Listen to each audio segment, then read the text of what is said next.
Hello everyone, I'm here today to present my paper which is titled Context-Aware Adaptive Anomaly Detection in IoT Systems through Sensor Association, or in short IoT CAD. I'm Rozhin. I'm a third-year PhD student studying computer engineering at University of California, Irvine. As you all know, Internet of Things or IoT devices are widely used in various applications around the globe in today's life, from the automotive smart city application to wearable devices, power systems, or smart home systems. And recent statistic has showed that the number of the installed IoT devices in the global market has increased exponentially during the last decade and is expected to follow the rise in the following years as well. As an example, this year in 2020, there was 30 billion devices installed all around the globe, which highlight the importance of the IoT systems in our today's life, and it also emphasizes that how important it is to make sure these devices are secure and working properly. And that's why my research focus on the security of IoT systems. IoT systems are generally composed of three main layers. The first layer is the perception layers, which have the actuators to make changes in the environment that surrounds the systems, and the sensors to measure the physical parameters and monitor the environment. The next layer is the network layer, which handles all the communications and mainly includes the routers and the gateways. And last layer is the application layer, which do the main controlling and processing tasks, and it includes the human interactions, mobile applications, cloud, and servers.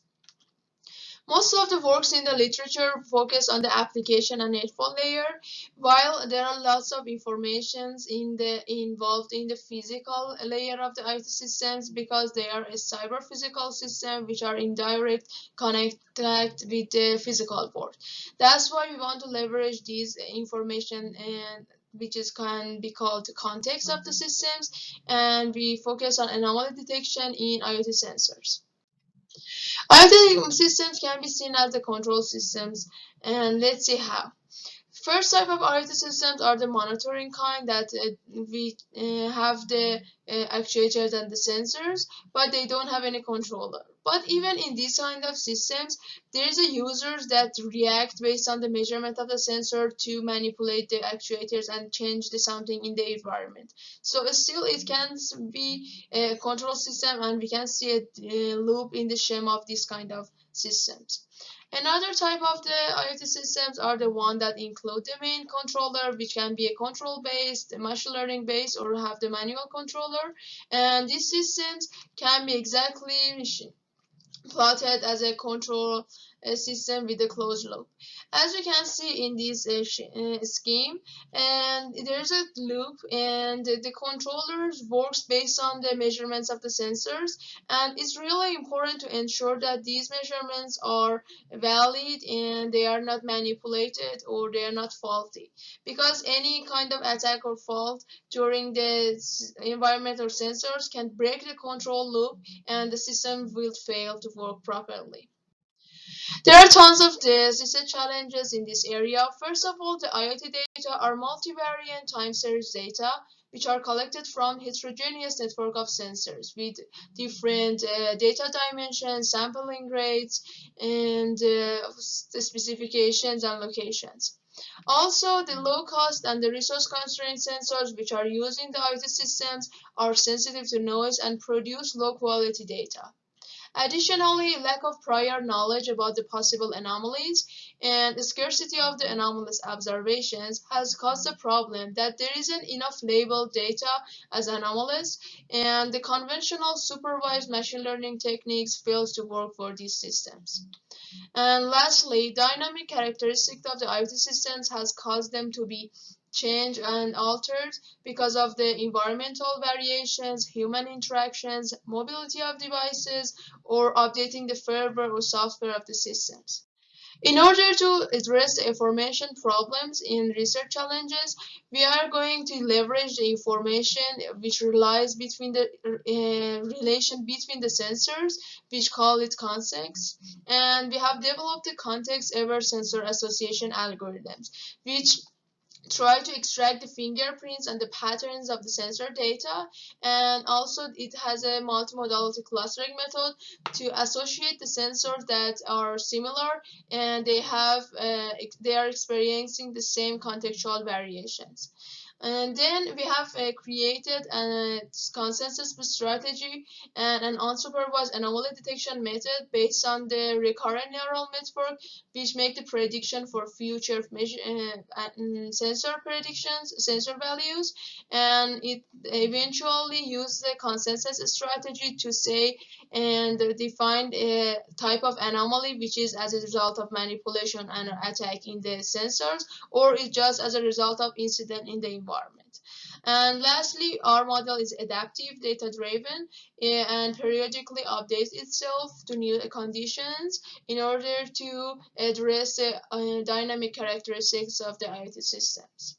Let's elaborate our idea in a real-world IoT systems. We have chosen here a wastewater plant, which is designed to eliminate the nitrate in the waters because nitrate contamination is a severe environmental problems. Let's consider two scenarios in these systems. Here we have a water tank which is equipped with theory, oxygen, nitrate, and ammonia sensors, and measurements are passed to a PLC controller, and the PLC controller make the decisions based on the measurements and send the controlling signals to the actuators, which are the pumps, valves, and the blowers. About the scenarios that has caused the anomalous rise in the nitrate level, we can have two different situations. The first kind of anomaly is environmental anomaly that happens as a result of an incident in the environment, and it affects all the sensors that are involved in that situations and are related together. In this case study, an increase in the water temperature has triggered some chemical reaction in the water tank, which caused the rise in the nitrate level.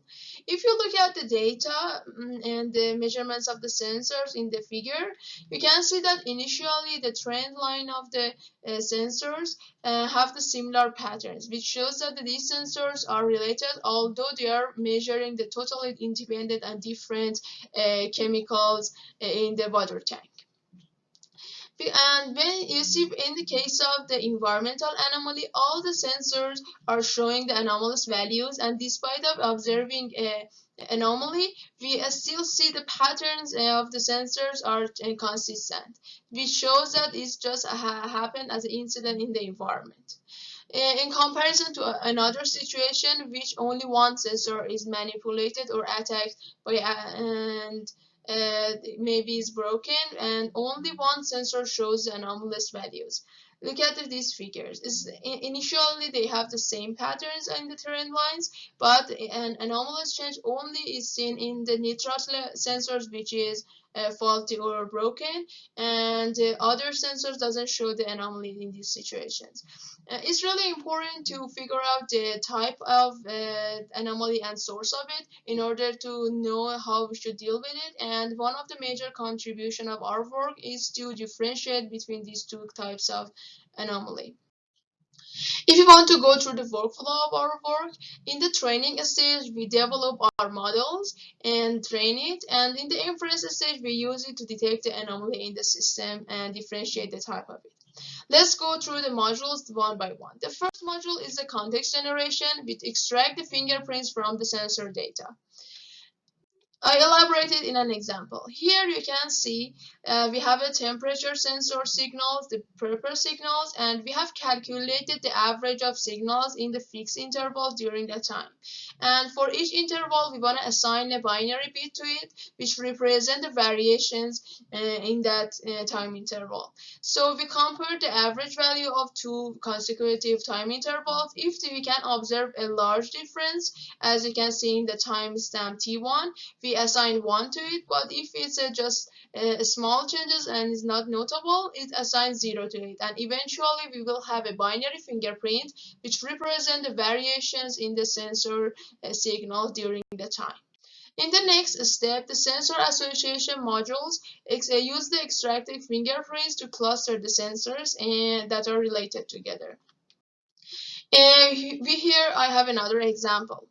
In the step one, we just have the extracted fingerprints for three sensors, F1, F2, and F3, and we want to extract the pattern of the changes in the three sensors and relate them together. So initially, we consider a window time and look at the binary fingerprint in that window time and cluster them. Here, the three sensors have the exact same fingerprint in that window, so we assign the same pattern to them in the right column, and which is all green. The next step, we slide this window and go through this another part of the fingerprint, and we can see in this case the first and third sensor have clustered together as having same patterns, but the second sensor have the separate patterns, which is shown in the different color red here. We follow the same procedure for the third and the fourth step, and we create the patterns of the sensors in that case. And eventually we have three vectors for the three sensors. Each vector represent the pattern history of that sensors. And having the same colors shows that those patterns are the same. And given these pattern histories, we again perform a clustering, this time on the pattern history instead of the fingerprints. And this last step of the clustering shows that which sensors are clustered together and are related, which in this example, the first and the third sensor are clustered together. The clustering algorithm that we have used is a customized based on the k-nearest neighbor method, which try to minimize the intra-cluster distance and maximize the inter-cluster distance. Intra-cluster distance represents the distance between the data points in the same cluster, which we want to make sure that they are as close as possible to each other. And the inter-cluster distance is a distance among the data points from the separate clusters, which we want them to be far from each other, and the cluster we want to be well separated. The next step is the predictive model, which predict the future measurements of the sensor values, and we have developed a separate predictive model for each of the clusters of the data. Predictive model mainly composed of two parts. The first part is a recurrent neural network, which is based on the LSTM encoder decoder, which can encode the state of the systems and make the predictions based on the history of the time series signals. And then the predictions and the new measurements is passed to a Gaussian probability estimators, which map a probability distributions on the error between the predictions and the real values.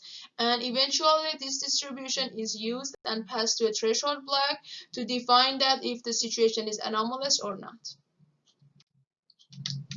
After training and recreating our models, we want to use it to detect the anomaly in the inference stage. First of all, the predictive model find the anomaly and observe the anomaly in the systems. When it happens, we use the consensus algorithm that we have developed to check if all the sensors in a cluster agree on the occurrence of an incident in the system or not. And we use a voting mechanism to find out that. If all the sensor patterns are consistent, so it shows that it is an environmental kind of anomaly because all the sensors in a cluster agree that something has happened in the system. But if only some or one of the sensors is showing some anomalies and the pattern is not consistent, so it is an STA and is anomaly that happened in some specific sensors. Also, our model have the adaptation capability, and for that case, we have defined two kind of update: partial update, which only retrain the predictive model, and the complete update, which retrain all the trainable modules, including the sensor associations. And these returning are provoked in three situations. First of all, if a number of the sensors has changed, they are added or removed. Because the layout of the system has changed, we provoke the complete update to retrain all the systems. If new measurements from the sensors is available, we first check them, then see if they are anomalous or not, and after validating them, we add them to the dataset and use them to retrain the predictive model, and we trigger the partial update.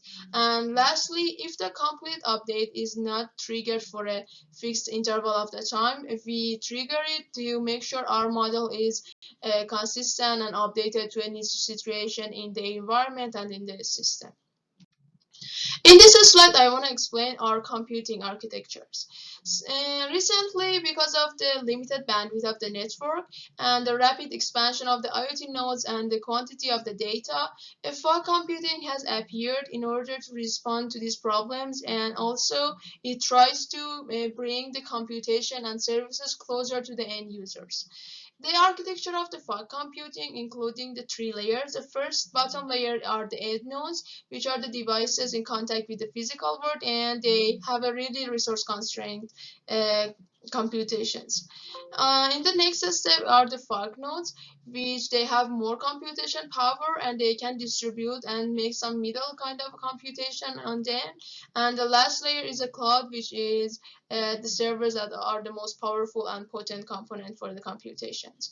Our methodology is a fog empowered method, and it have the capability to distribute the computations between the fog nodes, because we have developed separate neural networks which are small enough to work and distribute between the fog nodes, and it helps with the scalability of our model as well. Here I want to explain our experimental setup. We have a base station, which is this Raspberry Pi in the middle, and it collects all the data from the sensors. Some of the sensors, such as the Echo 6 sensors, are directly connected to the Raspberry Pi, while some others IoT sensors are sending their data through a Zigbee connection to a software-defined radio, and then is eventually go to the Raspberry Pi. And here the Raspberry Pi includes a Wi-Fi module which sends the information to the routers, and can send all the data to through the internet to the fog nodes, and the fog nodes, which here is a computer, and can make the anomaly detections, and it runs the model on itself. We evaluate our anomaly detections using three metrics: recall, precision, and F-score. Although accuracy is really intuitive metrics, is not useful for anomaly detection kind of situations, because the data set is unbalanced and the majority of the data are just from the one category, which is a normal situation in this case. That's why we use the recall, which express the ability of the model to find on the anomalous data, and we also use a precision, which shows the proportion of the data that are labeled as the anomaly are actually anomalies.